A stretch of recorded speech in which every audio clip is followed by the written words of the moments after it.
Now, the greatest radio shows of all time.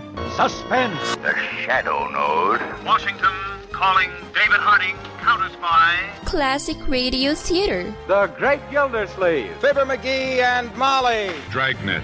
Gunsmoke. The Lone Ranger. Now, step back into a time machine with your host, Wyatt Cox. Good evening, friends of the Inner Sanctum. An hour of comedy, all with Jim and Marion Jordan and Fibber McGee and Molly. We're going to hear an episode coming up in our next half hour from 1954. But now let's go 7 years ahead of that to January 21st, 1947, as Fibber McGee and Molly and Fibber making big plans for home renovations. The Johnson Wax Program with Fibber McGee and Molly.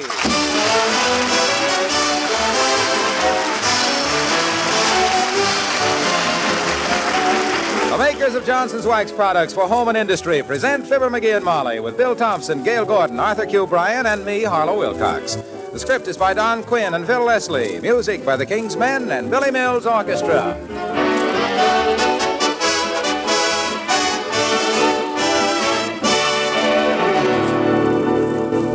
When a man decides to make some alterations on his house, it's usually the little woman who keeps the final result from looking like a Taj Mahal annex to Duffy's Tavern. And here at 79 Wistful Vista, clavicle deep in plans and blueprints, we find Fibber McGee and Molly.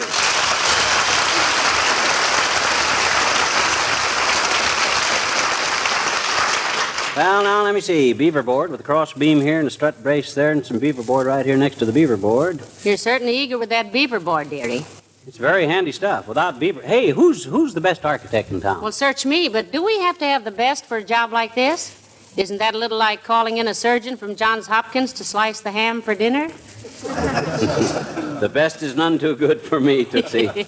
I'm not the type guy that cuts corners. I'm strictly the type guy who goes first class on everything. Hand me the classified record. Here you are. Thanks. I warn you, though, good architects come high. Yeah? Hey, here's an outfit sounds good. Doric P. Corinthian and Associates. Consulting architect. They're no good. How do you know? Didn't you read what it said? They're consulting architects. What? If they were any good themselves, they wouldn't have to consult any architects. My gosh, I never thought of that. Smart thinking, kiddo. Thank you. Now, let me see. How's about Dormer and Frank? They're the guys that designed the Civic Opera building. Yes, and the acoustics in there are terrible. Remember the night we went to hear Nelson Eddy and he sounded like Carmen Lombardo? That was Carmen Lombardo. They gave me the wrong tickets. Oh. Now, let me see. My gosh, there's 100 architects in this town. I ought to be able to find one of them. Come in. Well, for the... Hi, Wimp. Hello, Mr. Wimple. Hello, folks. I hope I'm not intruding.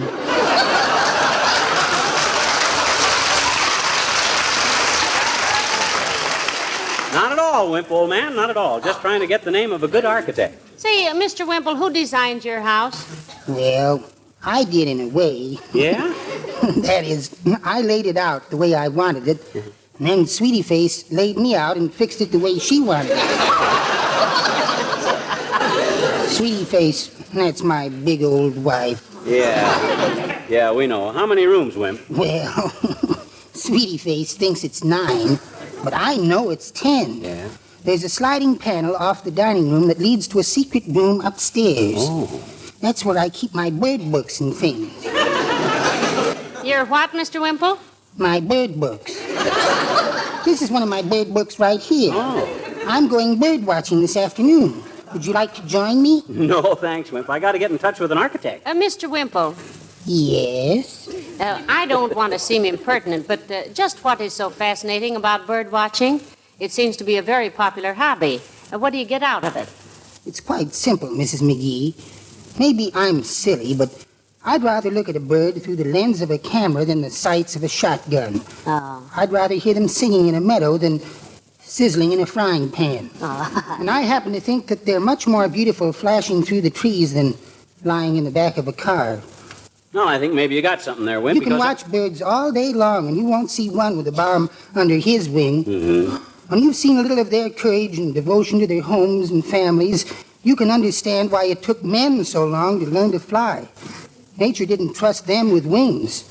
You can see what happened when they got them. Well, our wings are used on a lot of errands of mercy, too, Mr. Wimple. There are still more bluebirds than there are vultures. Oh, I suppose so. You know, I watched a vulture one afternoon out in Wyoming. No kidding, Wimp. Interesting? Interesting? It was frightening. Yeah? After 2 hours, I discovered he was watching me. Well, I hope you find an architect, Mr. McGee. Goodbye now. So long. Bill Thompson played so many good characters on Fibber McGee and Molly. He was, as you just heard, Wallace Wimple. He also was the old-timer. He also was the Horatio K. Boomer, a W.C. Fields con man character. Also Greek-born restaurateur Nick DePopoulos. And he did a number of non-character pieces in some of the shows. So there you go. Fibber McGee and Molly, January 21st, 1947, here on Classic Radio Theater. Well, you've heard me talk about Mike Lindell, the inventor of MyPillow, and how his pillow's given me a great night's sleep. He continues to roll out new offers on his products. His latest on the towel sets. Now, towels aren't something you think about. I never knew what I was missing till I tried the towels last year. You've all helped build Mike Pillow into the incredible company it is today, and trust in Mike Lindell has given you a better night's sleep.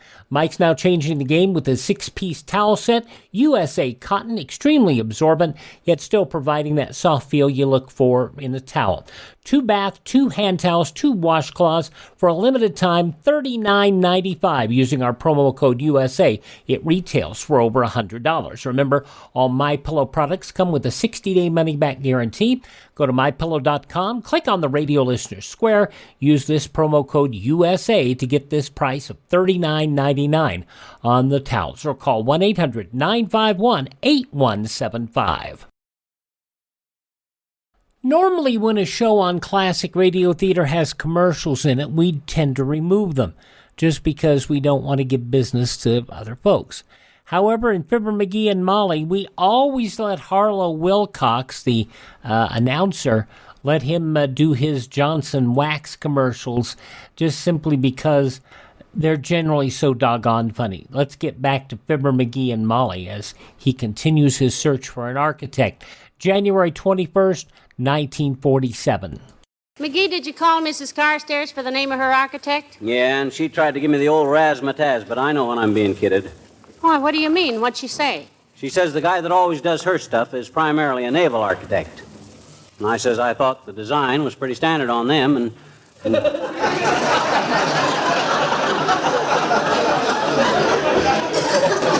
just then we were disconnected. I'll try her again later. Well, let it go, McGee. For the type of alteration you have in mind, I don't think... Come in. Oh, it's Mayor Latrivia. Good day, Your Honor. Good day, Molly. Hello, McGee. Hi, Aldred. Hey, that's quite an impressive batch of blueprints you have there. Yep. Designing a governor's mansion for the state of Georgia with revolving doors. Nope, I'm going to fix up this house a little, Latriv. Trying to get in touch with a good architect for some advice. You know a good architect, Latriv? Well, the chap who designed the city hall is a friend of mine, McGee. His name is Girder. Henry Girder. Oh. Old classmate of mine. Oh, isn't that nice? Fraternity brothers, too, I presume? No, he was a deek and I was a delt. Well, that was...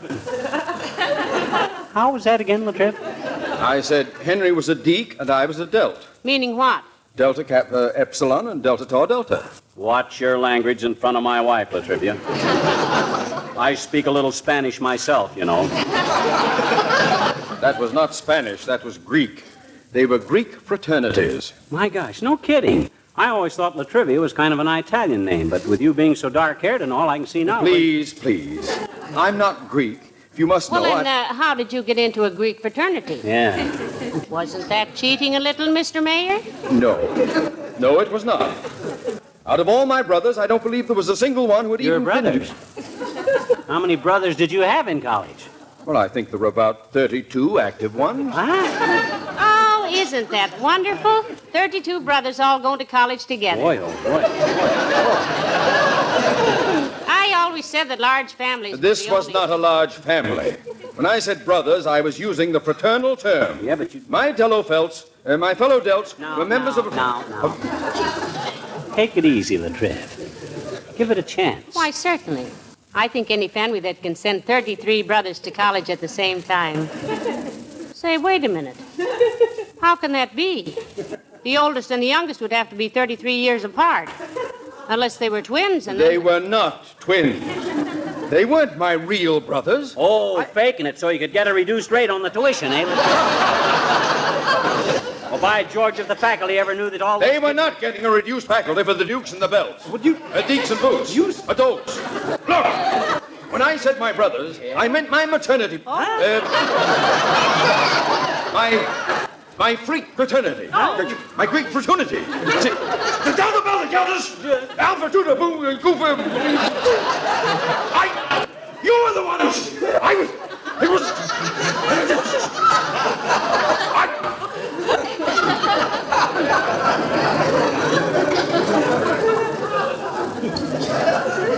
McGee?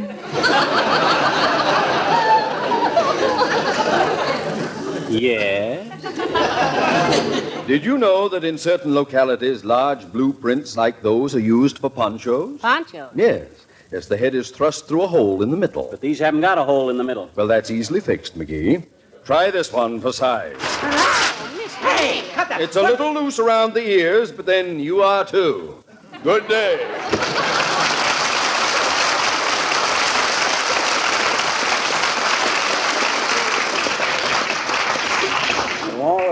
Hey, take this thing off me, will Sure, you? I will. Thanks. Was he sore about something? Well, he did seem a little annoyed. Imagine what it was like when all his 32 brothers got to fighting. Yeah. I think it was great, though, that they all got into the same sorority. Fraternity, dearie. Fraternity, what's the difference? Sororities only take in women. Oh, yeah? I know a couple of fraternity men that got taken in by sorority women. Hey, what blueprint did Latrivia ruin? This one here, was it an important one? These are plans I made once for a midget auto racer.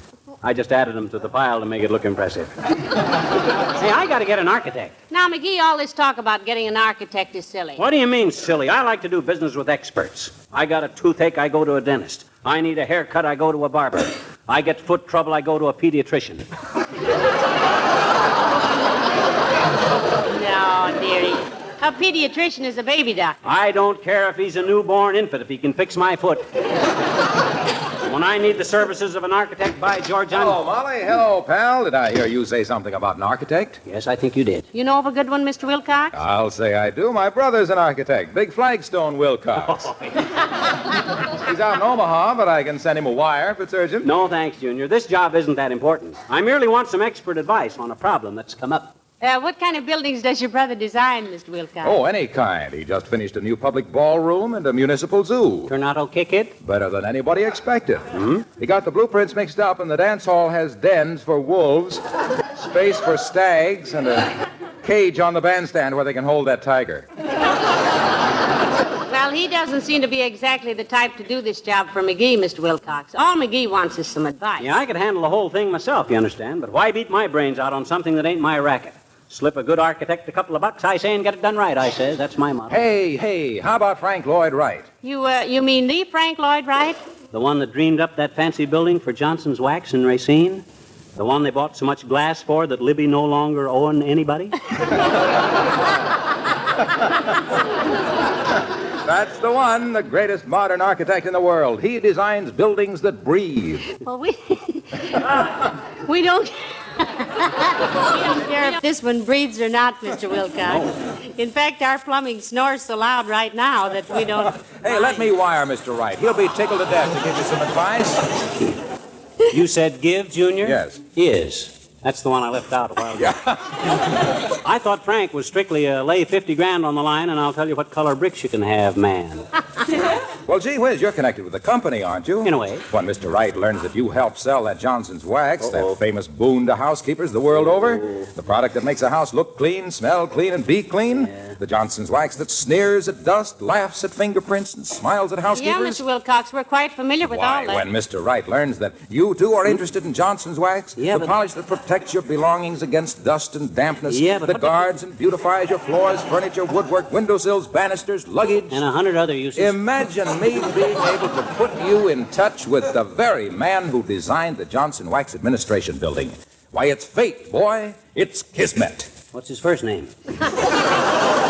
Now, look, Waxy. Yes, pal? You won't have any gasoline left in a minute. I think I hear your motor running. Oh, my gosh. Thanks, pal. I'll see you later, Molly.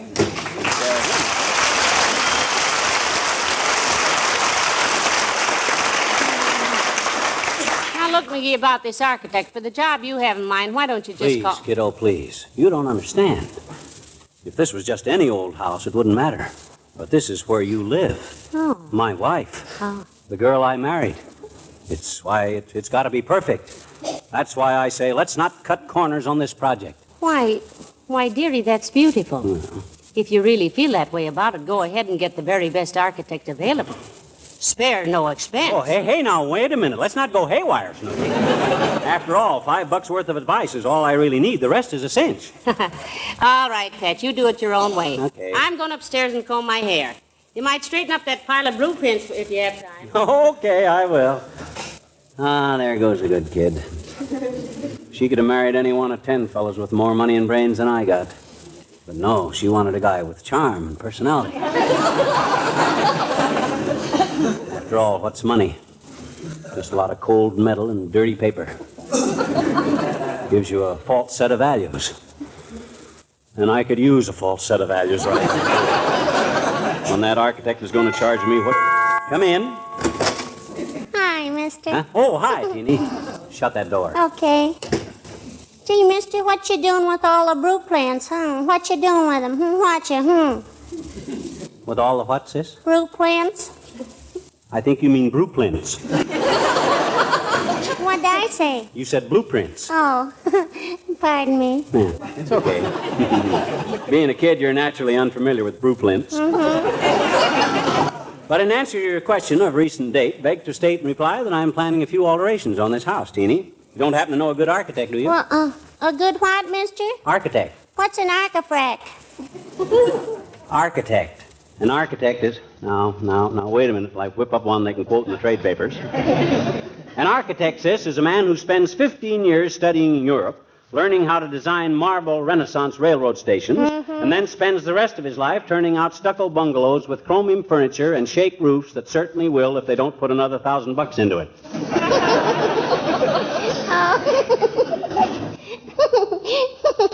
I don't get it. Wasn't very good anyway. I guess the mysteries of building construction are a little intricate for a child of your age. For a child of my age, too, for that matter. Say, look, mister, if you're going to build another room on this house, how's about doing me a favor? How's about it? How's that? Oh, I doubt if I'll go that far with my alterations, Teeny, but what's the favor? Well, it isn't really for me, mister. It's for Miss Yeagley. Who? Miss Yeagley. She's my teacher. Oh, she is, eh? And she... I said she is, eh? It's what? Your teacher. Who? Miss Yeagley. I know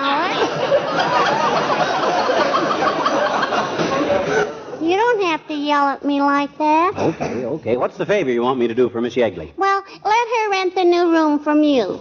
She can't afford to pay very much, mister, but, she's awful nice. Isn't Miss Yeagley happy where she's living now? No. Well, why doesn't she move to another place? They haven't got her chained to the doorknob, have they? Mister, sometimes I wonder how you get along.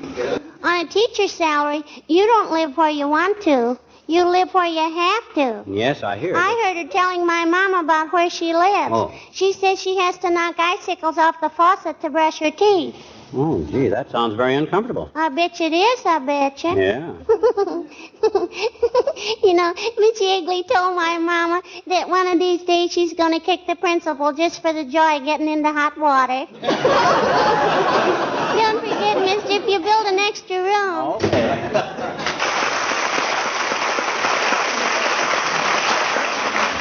Hey, Ma, Molly, Latrivia called. He said he was sending an architect out for consultation. Well, that was very thoughtful of him, I'm sure. Yeah. I hope you know exactly what you're going to consult the architect about, though. You leave it to me, Tootsie. I talk them guys' language. I even got a book here on architecture. You know what a plinth is? I haven't the slightest idea. How do you spell it?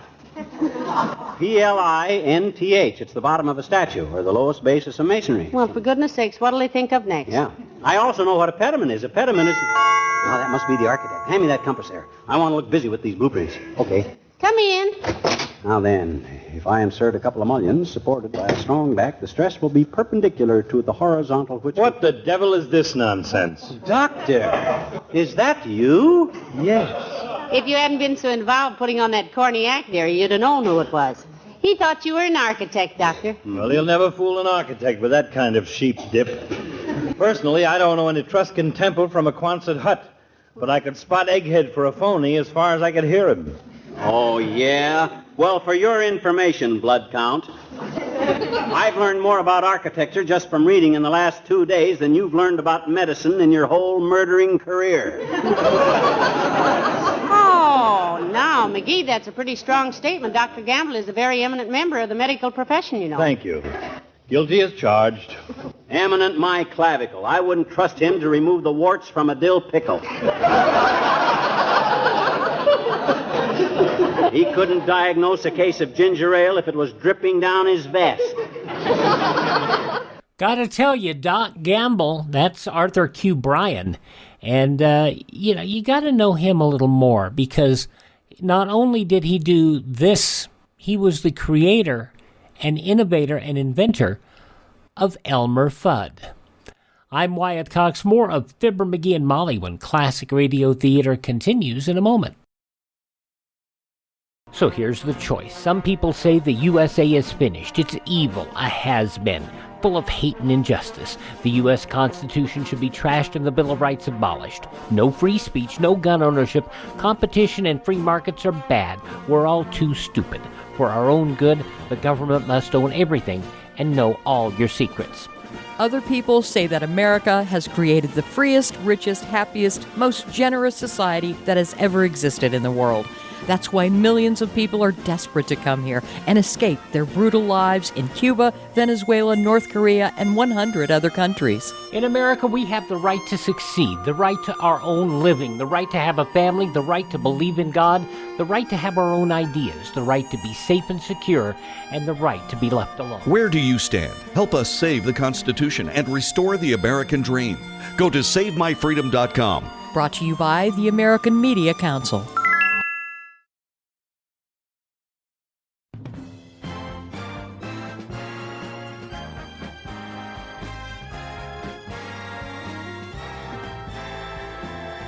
Thanks for joining us for an hour of laughs with Fibber McGee and Molly here on Classic Radio Theater on your favorite station. We're going to now hear the conclusion of Fibber McGee and Molly from January 21st, 1947, as Doc Gamble says to McGee, Schnauzerpuss. Yes? Your derision arouses me like a deep-sea diver bobbing for apples. If the Smithsonian Institute ever saw your defense mechanism, they'd grab it for their collection of primitive machinery. Now, what is all this tutti-frutti about an architect? Well, Doctor himself here's planning a little remodeling, and he wants some advice from an architect. I know it's a little out of character for him to take advice, but I think it should be encouraged. I don't have to take it just because I asked for it, you know. Now we're back in character, aren't we? Have you got an architect coming out, buzzard head? Or did they all have time to look up your credit rating? Well, Mayor Latrivia is sending one out, Doctor. And by the way, Bone Bender, you've been awfully quiet lately about Fifi Tremaine. What's cooking on the front burner, Romeo? Or has Latrivia given you the bum's rush? My boy, I am happy to report that Miss Tremaine is well and happy, beautiful and available, and is having dinner with me tonight at a small rendezvous with bright waiters and dim lights. Oh. And is the mayor still in the picture, Doctor, or has medicine made politics take a back seat? Don't worry, Molly. Latrivia will be in there pitching till Fifi elopes with some guy these two saps never heard her mention. I know exactly. My goodness, I wonder who that could be. You think that could be the architect? Yeah, I suppose it might. Awful quick for him to get here. Oh, I don't know. Would it be silly of me to suggest that you open the door and find out? Or am I just a crude old man? Not a bad idea, crude old man. Come in. How do you do? I'm Stanford Whittington Franlis III, the architect. How do you do, I'm sure. This is my husband, Mr. McGee, and this is Dr. Gamble. Hi, Bud. How do you do, Mr. Franlis? Madam, Mr. McGee, doctor. Oh, Mayor Latrivia was an old classmate of mine at college. Oh, yes, he and his 32 brothers. I beg your pardon? Large family. Greeks. Oh. Really, I never suspected. May I ask what your problem is, Mr. McGee? You betcha, Bud. But first, I'd like to know a little about your qualifications. I'm not taking advice from just any old barn builder, you know. A reasonable attitude, I'm sure. Don't you think so, Mr. Franlis? Why, Yes, well, I'm not really accustomed to having my credentials questioned. Oh, well, just tell him where you were born and educated and went to school and what buildings have you built and a few simple facts like that. Just once over light, Bud. Oh, well, very well. Educated Groton, Harvard, École des Beaux-Arts in Paris, various colleges in Rome, England, Vienna, and the Orient. Scholarships in 7 universities, degrees from 6. Designed the police station, Upper Crenshaw, Whittington, Hants, Devonshire. The Opera Building in Hackenachenstein, Bavaria. The Academy of Music in Madrid, innumerable private dwellings and 5 office buildings in Egypt, Bolivia, Surabaya, Vladivostok, and a Chinese laundry in Punxsutawney, Pennsylvania. One more test question, Bud. If you're an architect, you know what a flint is? Certainly. You know, I use it in the class song, which I wrote for the Academy of Architecture in Vienna. What was the name of the song? Someday My Plinth Will Come. Oh. You have a very impressive record, Mr. Franlis. Why don't you tell him what you want, McGee? You want the blueprint spread out again, dearie? No, thanks. I can show him better. Come on out in the kitchen, Bud. Certainly. May I come, too? I wouldn't miss this for all the beef in Texas. Why, certainly, Doctor. Come on along. Now then, Bud, you see them wall cabinets up there? Yes, I do. I'm putting some new doors on them. And what I want to know from you is, which would look better, glass knobs or wooden knobs?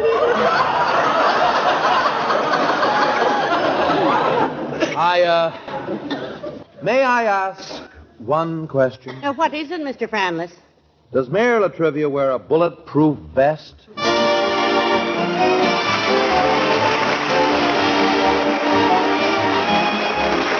I was reading one of those books on olden times the other day. You know the sort of thing, all about days of old when knights were bold and wore a coat of shining armor. Well, I give you 2 guesses what popped into my mind. That's right, Johnson's self-polishing glow coat, that modern coat of shining armor that protects your kitchen floor. Regular glow coat care makes your linoleum last years longer. It's easy to apply, there's no rubbing or buffing. Yet in 20 minutes, glow coat dries to a bright wax shield that guards every inch of your floor. With Johnson's Glow Coat, when you spill something or when the children track in dirt, you no longer have to perform a major cleaning operation. You simply wipe the smooth waxed surface with a damp cloth, and right away your floor is clean and nice as ever. Coat of shining armor? Yes, I think that description fits Johnson's self-polishing Glow Coat rather well. Try it yourself and see. Well, McGee, did you read in the paper where this week is Edgar Bergen and Charlie McCarthy's 10th anniversary on the air? Yes, and they're both to be congratulated. I hope they stay on the air another 10 years, and I hope we'll still be here to congratulate them again. My goodness. You know, it must take a lot of fast thinking to be a ventriloquist. Yeah. To change your voice so fast and all. Oh, Bergen's a quick thinker, all right. In fact, I've heard it said that with his hat off, he's got one of the coolest heads in radio. Good night. Good night, all.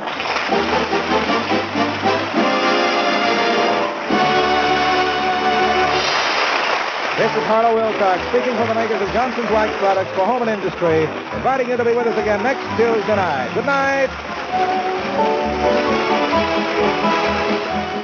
And I'm sure you recognize Jim Backus there at the end as the architect. January 21st, 1954, Fibber McGee and Molly here on Classic Radio Theater. Here's some great news. If you missed the deadline to sign up for health insurance, or if, like a lot of people, you just have a plan you're not happy with, you still have a choice. It's called MediShare. It's a Christian healthcare sharing program. There are more than 400,000 members now, and they love it. In fact, MediShare has double the customer satisfaction rate compared to that of health insurance. And MediShare really is the gold standard when it comes to healthcare sharing. It's been around more than 25 years. Members have shared more than $4 billion of each other's medical bills. Plus, MediShare is for you. It has saved its members billions by advocating on their behalf. Best of all, the typical savings for a family is around $6,000 a year. So if you think you're stuck with a high-cost health plan that doesn't have much to offer, think again. Medishare has a 98% customer satisfaction rating, and you are invited to be part of it. Call now. 833-34-BIBLE. That's 833-34-BIBLE. 833-34-BIBLE. Now let's move to January 21st, 1954, and a quarter-hour episode of The Fibber McGee and Molly Show.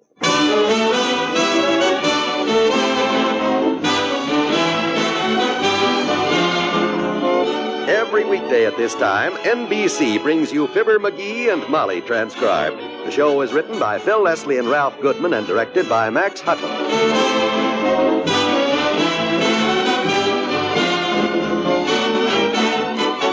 Fibber and Molly will be with you in a minute. Here's a pretty shocking fact. Hundreds of millions of people behind the Iron Curtain are victims of vicious lies about the United States. Yes, communism continues to take the initiative in the propaganda war. We must not only stop the spread of communist influence among peoples that are still free, but we must also fight the tyranny of those it has already enslaved. The Crusade for Freedom, created by General Lucius D. Clay, offers each of us as individuals the opportunity to strike a blow for freedom. This blow can be struck through Radio Free Europe, an independent citizen-sponsored organization which broadcasts the message of democracy through the Iron Curtain every day. Hour after hour, it brings hope and truth to enslaved peoples, spiking lies and undermining the influence of red rulers. Radio Free Europe is a partnership of Americans and exiles of enslaved countries who broadcast to their compatriots in their own idiom. Join the crusade by contributing your truth dollar. Send your contribution to Crusade for Freedom, care of your local postmaster.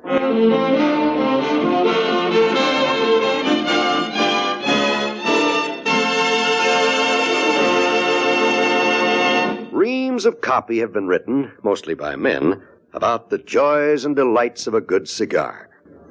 Women mostly remain unimpressed, like the lady at 79 Wistful Vista, whose husband we hear from now.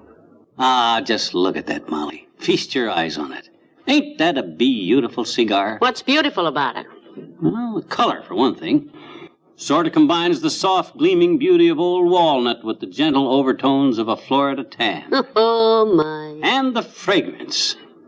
Oh, is this going to be fragrant? Your cigars always are. You never smelled an aroma like the aroma from this cigar, baby. It's not often I can clamp my claws on a gorgeous hunk of Havana like this. 50 cents a copy is a little rich for old Dad's blood. 50 cents? 50 cents. Who on earth was foolish enough to spend 50 cents on that potential pile of ashes and give it away after he got it? Mr. LaBelle, the manager of the furniture store's wife, just had a baby. So LaBelle's handing out the smokes. Is it a boy or a girl? Girl, Colorado Clara. Finest cigar I ever bit. I don't mean the cigar, I mean the baby. Oh, I don't know. I forgot to ask. Hey, you got a match? Right beside you on the coffee table. Oh. Although it doesn't seem right to light such a fabulous cigar with just an ordinary match. Oh, don't. Why don't you hold it out the window and wait for lightning to strike it? Too uncertain. Well, here we go. This is truly delightful, my dear. Stick around and feast your nose on what a good cigar ought to smell like. Pull up a chair. If it wasn't so cold, I'd pull up a window. The last time you smoked a gift cigar, the draperies faded, the goldfish died. Oh, I better move that poor parakeet. It ain't often a guy gives me a heater like this one. Come on, Bertie, we'll put you in the kitchen. Don't you worry, you'll get used to these things. When I first married him, he smoked a pipe. There's nothing like the stench of a good cigar. Just look at the texture of that smoke, Molly. That's real quality. My goodness, if it makes you that happy just to look at the smoke, why don't you... Come in. Afternoon, Molly. Hello, McGee. Hello, Dr. Gamble. Come in. Well, bless my soul if it isn't the father of modern medicine, Dr. George Gamble, the inventor of the Gamble method for stretching a simple tummy ache into an appendectomy. Watch the tree there. Are you ever going to take that... Pardon me, but is somebody cremating an old toupee around here? That's McGee's cigar, Doctor. He knows. What brand of rhubarb is that, Furnace Face? What do you mean, rhubarb? This is a genuine 50-cent Colorado Clara Corona. Sure you don't mean Kimona? Smells like a scorched bathrobe. Here, here. I wouldn't worry about it, though, Molly. I have a hunch he'll soon get tired of having hot ashes fall on his sweater and throw that thing away. Don't you worry about the ashes on this cigar, Lumpy. This is the kind of a stogie that I can smoke clear down to my back teeth without the ashes falling off in it. Oh. Don't you know the better the cigar, the longer the ashes will hold onto it? Any 10-year-old corn silk smoker knows that, certainly. And what do you want to make such stupid cracks for? Ugh. I'll bet you $20 I can smoke the ashes 8 inches long on this cigar before they fall off. That'll be a neat trick, all right.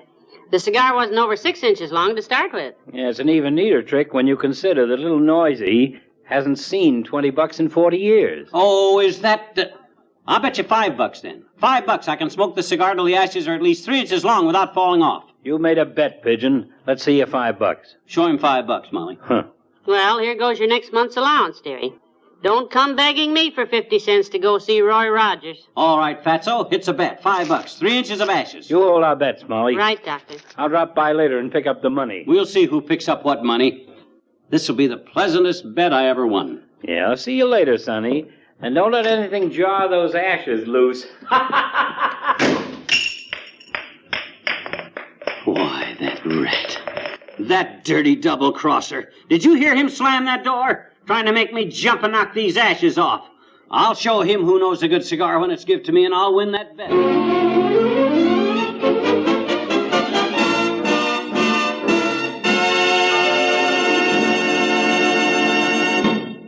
There's more fun with the McGees shortly. There's an expression that goes, don't put off until tomorrow what you can do today. And that's a very good expression to keep in mind now that income tax time is coming along. This year, there are approximately 58 million Americans who will be required to file federal income tax returns with the Bureau of Internal Revenue. First of all, there may be some doubt in your mind as to whether you file an income tax return or not. Well, everyone, regardless of age, who had an income of $600 or more during the past year is required by law to file an income tax return before March the 15th. Here are a couple of other points that may help you. Be sure your return is complete and accurate, and be sure you sign it. If it's a joint return, be sure the taxpayer and his wife both sign their names. And most important of all, be sure to file your income tax return early. If you're entitled to a refund, you'll receive it a lot sooner. Remember, don't put off until tomorrow what you can do today, especially you taxpayers.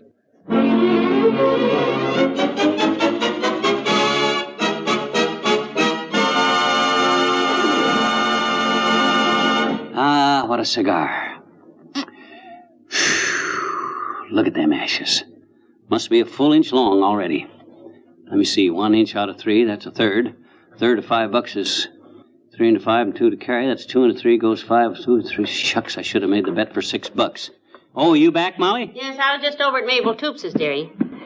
I tried to hurry back, but you know how Mabel talks. Oh, I see you moved over to the Davenport. Yep, took me 15 minutes to get from that chair over here, but I made it. You see, lying on my back like this, with the cigar straight up, the ashes are perpendicular. The pull of gravity is at right angles to the tensile strength, and thus permitting the ashes not to fall. Very scientific. Mm-hmm. I brought in the afternoon paper. You want it? I can't handle it right now. Afraid to take my eyes off these ashes. What's in the paper, anything? Not much. It says Citizen X will be seen on the downtown streets again tomorrow, and a large crowd is expected. Grocery boy! Doggone it, old-timer. Can't you come in here more quiet? You have to slam the door like that? You almost knocked the ashes off of this cigar. Oh, you want them ashes knocked off, Johnny? Here, let me have it. I'll knock them in the fireplace. No, don't. Get away from me. He can knock them off, Mr. Oldtimer. Oh, that's silly, daughter. Big, strong boy like him can't even knock the ashes off a cigar? All you gotta Get do away is... from me, Dad Rabbit. These ashes are worth $5. $5? That little bit of ashes? $5? That's right, Mr. Oldtimer. As soon as the ashes on that cigar get 3 inches long, Dr. Gamble will pay him $5 because... Kids, you've just made me a rich man. What? If Doc Gamble's paying $5 for a little tablespoonful of ashes like that, I'm rich. What do you mean? I got a basement full of them. Been meaning to take them out for years, but I've got them. Yes, but now wait, you I'm rich. I'm rich, kid. Yeah, but wait a Oh, I minute. can't talk now, Johnny. I'm going to run back to the grocery store, quit my job, kick the manager, and set fire to that danged truck. Now wait. Then I'll start delivering ashes to Doc Gamble at $5 a spoonful, and yippee! I'm rich! Bonanza! No, wait. The stupid of all the stupid... The ashes fall off? No. My gosh, every time that door slams, the house shakes like it was built on a plate of custard. Lock that door, will you? Keep people out of here. You want me to pull down the shades and hang a measles sign on the door? That ought to keep... I just want a fair chance to win this bet, that's all. These ashes are delicate, Molly. Trucks going by, people slamming doors. Gee, what's that? Oh, heavenly days, the fire trucks. It's a fire, McGee. It's somewhere close. Come on, let's go see. Let me know if it's our garage. I don't dare get up. Tell them guys to drive quiet, will you?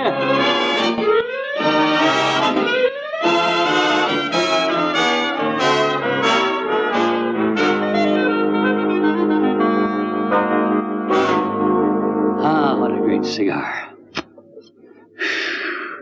This is the sweetest. Now watch it, Molly. Walk easy. You better tiptoe, Tootsie. Yes, dearie. Is it all right if I exhale now? I've been holding my breath. Yeah, that's okay. Where was the fire? Anything burned? Mrs. Spradley's pork chops. Oh. She got on the phone and forgot they were cooking, and one of the neighbors saw the smoke and turned in the alarm. Luckily, the chops were insured. Just look at them clouds of sweet blue smoke, Molly. Just smell that gorgeous aroma. I think I'll go smell Mrs. Spradley's pork chops.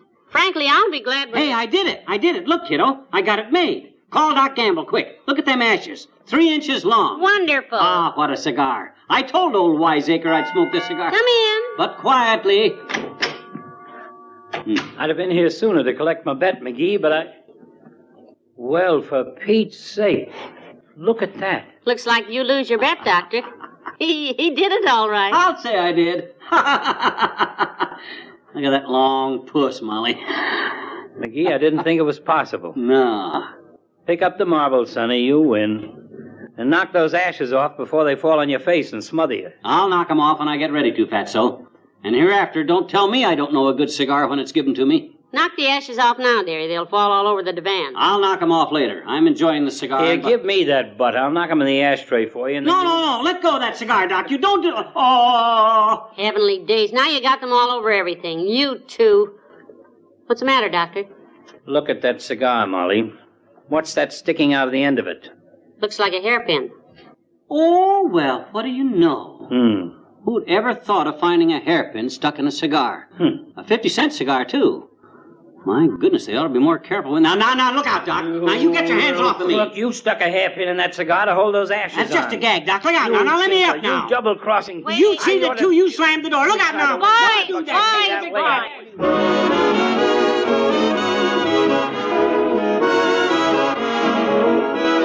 Who's on the phone, Molly? Dr. Gamble. Says the old-timer just dumped a truckload of ashes in the doctor's yard and left a bill for $5 a spoonful. $80,000. Says, do you know anything about it? What'd you tell him? I laid the receiver down and told him I'd call you. Well, you called me. Good night. Good night, all.